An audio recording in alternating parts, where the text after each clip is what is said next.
Hello icon India followers, icon India group 1 prelims group 2 కోసం online క్లాసెస్ని అందిస్తూ ఉంది. ఈ క్లాసెస్తో పాటు మీకు లాస్ట్ 6 మంత్స్కి సంబంధించినటువంటి కరెంట్ అఫైర్స్ కూడా కావాలి అని అనుకుంటే మీరు మా నెంబర్ 6301468465కి కాల్ చేసి ఆన్లైన్ క్లాసెస్ని పొందవచ్చు. ఇక ఈరోజు మనం కరెంట్ అఫైర్స్కి సంబంధించి ఒక ఇంపార్టెంట్ టాపిక్ గురించి తెలుసుకుందాం. ఏంటి టాపిక్ అని అంటే వర్చువల్ క్లైమేట్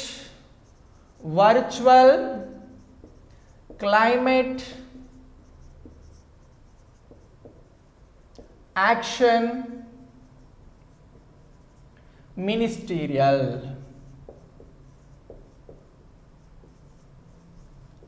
సో ఏంటి ఈ వర్చువల్ యాక్షన్ క్లైమేట్ మినిస్టీరియల్ అనేది ఇప్పుడు తెలుసుకుందాం.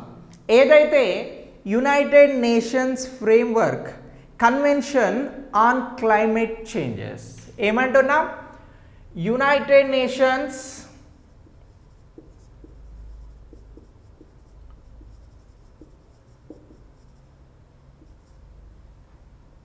ఫ్రేమ్వర్క్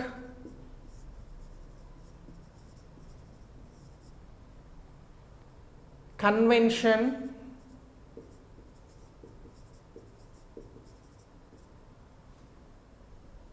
ఆన్ క్లైమేట్ చేంజ్ అని అంటున్నాం. సో ఈ United Nations framework convention on climate change పరిధిలో ఏదైతే ప్యారిస్ ఒప్పందం ఉందో, ఏమంటున్నాం? ప్యారిస్ ఒప్పందం. సో ఈ ప్యారిస్ ఒప్పందంని ఏమని పిలుస్తున్నాము అని అంటే ప్యారిస్ క్లైమేట్ కాన్ఫరెన్స్ అని కూడా పిలుస్తున్నాం. సో దీనినే ఇంకా ఏమని పిలుస్తున్నాం ఈ ప్యారిస్ ఒప్పందాన్ని అని అంటే COP21 అని పిలుస్తున్నాం. COP అంటే ఏంటి అని అంటే కాన్ఫరెన్స్ ఆఫ్ పార్టీస్. ఏమంటున్నాం? కాన్ఫరెన్స్ ఆఫ్ పార్టీస్ అని అంటున్నాం. సో ఈ కాన్ఫరెన్స్ ఆఫ్ పార్టీస్ అనేది కూడా ప్యారిస్ ఒప్పందమే. సో ఇలా దీనికి సంబంధించి ఒప్పందం అని అంటున్నాం. ఏం ఒప్పందం? ప్యారిస్ ఒప్పందం అని అంటున్నాం. మరి ఎప్పుడు జరిగింది ఈ ప్యారిస్ ఒప్పందం అని అంటే 2015లో జరిగింది. ఎప్పుడు? 2015లో జరిగింది. ఎందుకోసం జరిగింది 2015లో ఒప్పందం? దేనిపై జరిగింది అని అంటే ఏదైతే వాతావరణ మార్పులు ఉన్నాయో ఈ వాతావరణ మార్పులకి సంబంధించి ఈ శతాబ్దంలో ఏదైతే ఈ ఉష్ణోగ్రతలు ఉన్నాయో అవి 2 డిగ్రీల సెల్సియస్ పెరిగాయి అని చెప్పేసి గుర్తించారు. ఎన్ని? 2 డిగ్రీల సెల్సియస్ పెరిగాయని గుర్తించారు. ఈ 2 డిగ్రీల సెల్సియస్కి సంబంధించినటువంటి ఈ శతాబ్దపు ఉష్ణోగ్రతలని ఏం చేయాలి అని అనుకుంటున్నారు అని అంటే తగ్గించాలి అని అనుకుంటున్నారు. మరి ఎంతవరకు తగ్గించాలి దీనిని అనుకుంటున్నారంటే 2 డిగ్రీలు ఉన్నటువంటి ఈ ఉష్ణోగ్రతలను 1.5 డిగ్రీస్కి తగ్గించగలగాలి అని చెప్పేసేదే ఈ టార్గెట్. ఏ టార్గెట్లో భాగంగా? ప్యారిస్ ఒప్పందంలో భాగంగా ఈ అంశాలను డిస్కస్ చేయడం జరిగింది. ఇప్పుడు ప్యారిస్ ఒప్పందం పైన మీ అందరికీ క్లారిటీ వచ్చింది కదా. 2015లో ఈ ఒప్పందం అనేది జరిగింది. ఎందుకు అని అంటే ఈ శతాబ్దంలో ఉష్ణోగ్రతలు అనేవి బాగా పెరుగుతున్నాయి. ఈ ఉష్ణోగ్రతలను తగ్గించేందుకు ఈ ఒప్పందం అనేది జరిగింది అని అంటున్నాం. అయితే మనం ప్యారిస్ ఒప్పందం గురించి ఎందుకు తెలుసుకుంటున్నాము ఇక్కడ అని అంటే United nation framework convention on climate change పరిధిలో ఈ ప్యారిస్ ఒప్పందానికి సంబంధించే ఈ వర్చువల్ క్లైమేట్ యాక్షన్ మినిస్టీరియల్ అనేటువంటి సమావేశం అనేది జరిగింది అని అంటున్నాం. మరి ఈ సమావేశంలో ఈ ప్యారిస్ ఒప్పందం అనేది ఎలా అమలవుతుంది? కోవిడ్-19 టైంలో ఈ ప్యారిస్ ఒప్పందం అనేది ఎలా అమలవుతుంది? ఈ ప్యారిస్ ఒప్పందాన్ని అమలు చేయడానికి ఆర్థికంగా ఎలాంటి ప్రణాళికలు రచించాలి, ఆర్థికంగా ఎలాంటి అంశాలను ముందుకు తీసుకువెళ్ళాలి అని చెప్పి జరిగినటువంటి మీటింగే ఈ వర్చువల్ క్లైమేట్ యాక్షన్ మినిస్టీరియల్. ఓకేనా? ఇలా జరిగినటువంటి ఈ సమావేశంలో భారతదేశం ఒక అంశాన్ని లేవనెత్తింది. ఏమని అంది అనంటే, ప్యారిస్ ఒప్పందం ప్రకారం అభివృద్ధి చెందిన దేశాలు, ఏ దేశాలు? డెవలప్డ్ కంట్రీస్, అభివృద్ధి చెందిన దేశాలు, అభివృద్ధి చెందుతున్న దేశాలకి, చెందిన దేశాలు అభివృద్ధి చెందుతున్న దేశాలకి ఏంటి అనంటే ఆర్థిక సహాయాన్ని అందించాలి. ఆర్థిక సహాయాన్ని అందించాలి. ఎందుకు అందించాలి అనంటే వాతావరణ మార్పులను కంట్రోల్ చేయడానికి, అలాగే వాతావరణ రిలేటెడ్ అంటే క్లైమేట్ రిలేటెడ్ ఇష్యూస్ని డెవలప్ చేసి ముందుకు తీసుకెళ్ళడానికి అభివృద్ధి చెందిన దేశాలు చెందుతున్న దేశాలకి ఫండింగ్ చేయాలి. అయితే భారత్ ఏమన్నది అనంటే, మరి ఈ సమావేశంలో ఈ అభివృద్ధి చెందిన దేశాలు డబ్బులు ఇచ్చే విషయంలో, ఆర్థిక సహాయాన్ని చేసే విషయంలో చెయ్యడం లేదు అని చెప్పేసి ఒక అంశాన్ని లేవనెత్తాయి. సో దీంతో ఇప్పుడు ఏం చెప్తున్నా ఈ అభివృద్ధి చెందిన దేశాలు అనంటే, ఈ ఏడాది ముగిసేలోపు అంటే 2020 అనేది ముగిసేలోపు అంటే రానున్నటువంటి 5 monthsలో ఫండింగ్ చేస్తాము అని చెప్పేసి చెప్పింది. ఎంత ఫండింగ్ చేస్తాము అని చెప్తున్నాయి అనంటే $1 బిలియన్ ఇస్తాము అభివృద్ధి చెందుతున్నటువంటి దేశాలకు అని చెప్పేసి డెవలప్డ్ కంట్రీస్ డెవలపింగ్ కంట్రీస్కి ప్రామిస్ చేయడం జరిగింది. అలా వచ్చినటువంటి ఈ 1 బిలియన్కి సంబంధించినటువంటి అమౌంట్ ఏదైతే ఉంటుందో దీనిని వాతావరణ మార్పుల కోసం వాడుతాము అని చెప్పేసి ఇప్పుడు ఈ దేశాలు చెప్తా ఉన్నాయి, అభివృద్ధి చెందుతున్నటువంటి దేశాలు. మరి భారతదేశం ఈ సమావేశంలో పాల్గొంది అని అంటున్నాం. భారతదేశానికి సంబంధించి వాతావరణ మార్పుల కోసం, వాతావరణాన్ని కంట్రోల్ చేసేందుకోసం భారత్ చేస్తున్నటువంటి ప్రయత్నాలు ఏంటి అని అంటే, ఒకటి కొన్ని పథకాల గురించి తెలుసుకోవాలి మనం. ఏంటి పథకం అనంటే ఉజ్వల్ పథకం. ఏంటి? భారతదేశంలో అమలవుతున్నటువంటి పథకం. ఈ పథకం ద్వారా ఎంత అనంటే 80 మిలియన్ల గృహాలకి గ్యాస్ కనెక్షన్లు ఇవ్వడం జరుగుతుంది. ఈ గ్యాస్ కనెక్షన్లను ఇప్పించడం ద్వారా మరి వాతావరణానికి ఎలా మేలు కలుగుతుంది అనంటే, వంట చెరుకు అనేది యూజ్ చేయడం ఉండదు, అంటే అడవుల నరికివేత అనేది ఉండదు. అలాగే ఈ అడవులను నరికి దాన్ని కాల్చడం వల్ల వచ్చేటువంటి ఉద్గారాలు ఏవైతే ఉంటాయో అవి తగ్గిపోతాయి. సో దానికోసం భారత్ ఏం చేస్తుంది అనంటే ఉజ్వల్ పథకాన్ని మెయింటైన్ చేయడం జరుగుతుంది. ఈ పథకాన్ని అమలు చేస్తూ ఉంది. దీని తర్వాత మరొక పథకాన్ని అమలు చేస్తుంది, ఉజాలా అనేటువంటి పథకాన్ని అమలు చేస్తుంది భారత్. ఈ పథకం యొక్క ఉద్దేశం ఏంటి అనంటే 360 మిలియన్ల LED బల్బులను ఇస్తూ ఉంది. ఏదైతే ఈ LED బల్బులు ఉన్నాయో వీటి వలన కార్బన్ ఉద్గారాలు తగ్గడమే కాకుండా కార్బన్ డైఆక్సైడ్ లాంటివి తగ్గిపోతాయి అని చెప్పేసి కూడా చెప్తా ఉంది. ఇక దీంతో పాటు మరొకటి ఏంటి అనంటే BS4 నుంచి BS6కి మారాము అని చెప్పేసి, వెహికల్స్ మారాయి అని చెప్పేసి ఇటీవల కాలంలో మనం డిస్కస్ చేస్తున్నాం. ఏదైతే పర్యావరణాన్ని విపరీతంగా కలుషితం చేసేటువంటి ఈ BS4 వెహికల్ కాకుండా, BS అంటే ఏంటి?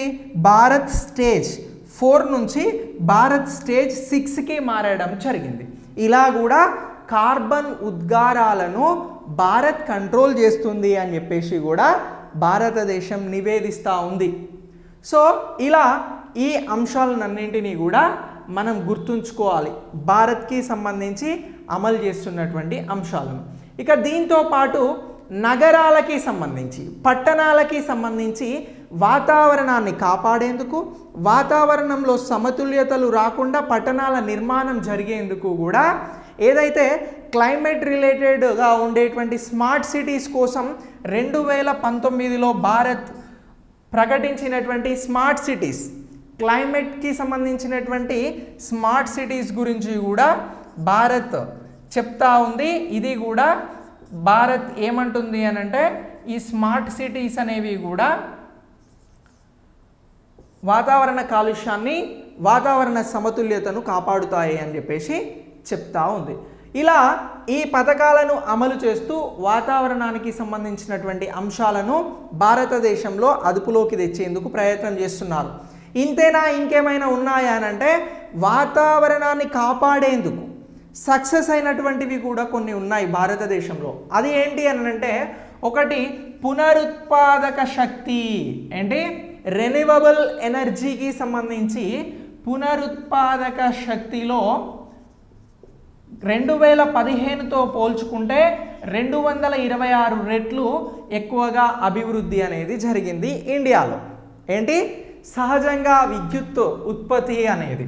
ఇక దీంతో పాటు పునరుత్పాదక శక్తితో పాటు శిలాజ శక్తి, దీని ద్వారా కూడా ఎంత అనంటే శిలాజ శక్తి వనరుల ద్వారా 2015లో 30.2% ఉన్నటువంటి శిలాజ శక్తిని ఇప్పుడు 37.5% పెంచడం జరిగింది.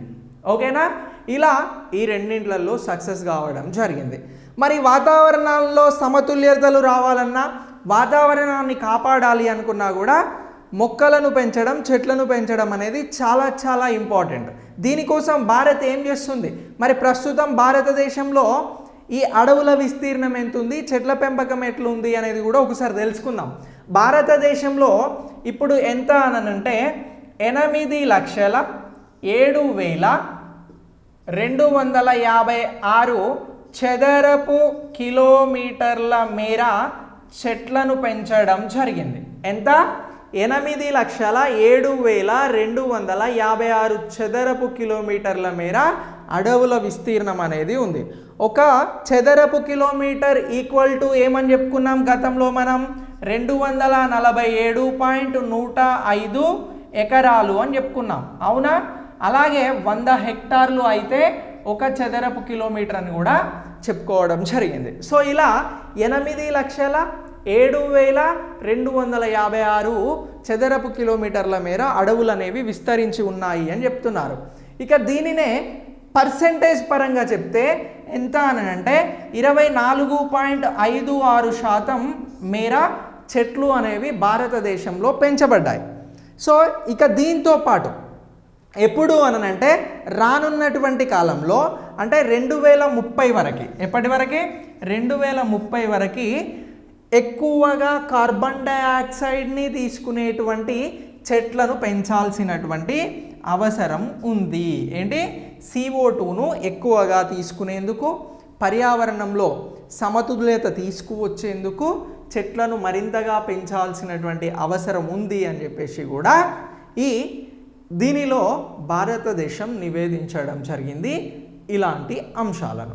సో ఇలా ఈ వర్చువల్ క్లైమేట్ యాక్షన్ మినిస్టీరియల్కి సంబంధించి జరిగినటువంటి సమావేశం గురించి మీరు అప్డేట్ కాండి ఇంటర్నేషనల్ పాయింట్ ఆఫ్ వ్యూలో. ఒకసారి క్విక్ రివిజన్ చేద్దాం. ఈ వర్చువల్ క్లైమేట్ యాక్షన్ మినిస్టీరియల్ అనేది ఎవరు నిర్వహించారు అనంటే యునైటెడ్ నేషన్ ఫ్రేమ్వర్క్కి సంబంధించినటువంటి కన్వెన్షన్ ఆన్ క్లైమేట్ చేంజ్ అనేది ప్యారిస్ ఒప్పందం ఈ కోవిడ్-19 సమయంలో ఎలా అమలు కాబడుతుంది, దానికి ఉన్నటువంటి ఆర్థిక సమస్యలు ఏంటి, ఆర్థిక ప్రణాళికలను ఎలా ముందుకు తీసుకువెళ్ళాలి అని చెప్పేందుకోసం గాను ఈ virtual climate action ministerial programme అనేది జరిగింది. సో దీనికి కోచైర్డ్గా 3 దేశాలు వ్యవహరించడం జరిగింది ఉపాధ్యక్షులుగా. సో దీన్నే కోచైర్డ్ అని అంటున్నాం. మరి సహా అధ్యక్షులుగా ఎవరు చేశారు అనంటే ఈ సమావేశానికి, ఏ సమావేశానికి?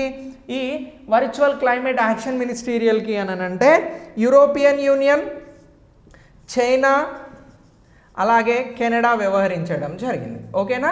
సో దీనిని కూడా గుర్తుంచుకోండి. ఇటీవల జరిగినటువంటి వర్చువల్ క్లైమేట్ యాక్షన్ మినిస్టీరియల్కి కోచైర్డ్గా వ్యవహరించినటువంటి కంట్రీస్ ఏంటి అనంటే యూరోపియన్ యూనియన్, చైనా, కెనడా అని చెప్పేసి గుర్తుంచుకోండి. సో ఇలా ఈ ప్యారిస్ ఒప్పందాన్ని అమలు చేసేందుకోసమే ఈ వర్చువల్ క్లైమేట్ యాక్షన్ మినిస్టీరియల్ జరిగింది. దీనికి సంబంధించి COP21 ప్యారిస్ ఒప్పందం అనేది 2015లో కుదిరింది. సో ఇలా కుదిరినటువంటి దీనికి సంబంధించి పర్యావరణంలో ఏర్పడుతున్నటువంటి సమతుల్యతను కాపాడేందుకు, అలాగే ఉష్ణోగ్రతలను తగ్గించేందుకు అభివృద్ధి చెందిన దేశాలు అభివృద్ధి చెందుతున్న దేశాలకి ఆర్థిక సహాయాన్ని ఎలా అందిస్తున్నాయి, వాతావరణాన్ని పరిరక్షించేందుకు అభివృద్ధి చెందుతున్నటువంటి దేశాలు ఎలాంటి చర్యలు తీసుకుంటున్నాయి అనేది ఈ సమావేశ సారాంశం. ఇందులో భారతదేశం ఎలాంటి చర్యలు తీసుకుంటుంది అనేది మనం ఇక్కడ నేర్చుకున్నాం. ఉజ్వల పథకం కానీ, ఉజాలా పథకం కానీ, BS4 నుంచి BS6కి షిఫ్ట్ అవ్వడం కానీ, అలాగే పట్టణానికి స్మార్ట్ సిటీస్కి సంబంధించి క్లైమేట్ ఫ్రేమ్వర్క్కి సంబంధించి 2019 ప్రోగ్రామ్ కానీ, పునరుత్పాదక శక్తి, రెన్యూవబుల్ ఎనర్జీ, శిలాజ శక్తి, ఇలాంటి అంశాలన్నింటినీ కూడా, అలాగే అడవుల పెంపకానికి సంబంధించినటువంటి అంశాలను కూడా మనం ఇక్కడ అప్డేట్ చేసుకోవడం జరిగింది. ఓకేనా? సో ఇలా ఈ మొత్తం అంశాలను గుర్తుంచుకోండి. మనం ఇక్కడ ప్యారిస్ ఒప్పందం గురించి మాట్లాడినప్పుడు 2015లో మరి ఈ వాతావరణ మార్పుల్ని తట్టుకునేందుకు, వాతావరణాన్ని కాపాడేందుకు మొత్తం ఎన్ని దేశాలు స్వచ్ఛందంగా సంతకం చేయడం జరిగింది అని అంటే, వాతావరణ మార్పులపైన ఫైట్ చేయడానికి మొత్తం 180 దేశాలు సంతకం చేయడం జరిగింది. సో ఇలా ఈ అంశాన్ని మొత్తం కూడా మీరు ఇంటర్నేషనల్ పాయింట్ ఆఫ్ వ్యూలో, ఇండియాకి సంబంధించినటువంటి స్కీమ్స్ పాయింట్ ఆఫ్ వ్యూలో అప్డేట్ అవ్వండి. Thanks for watching.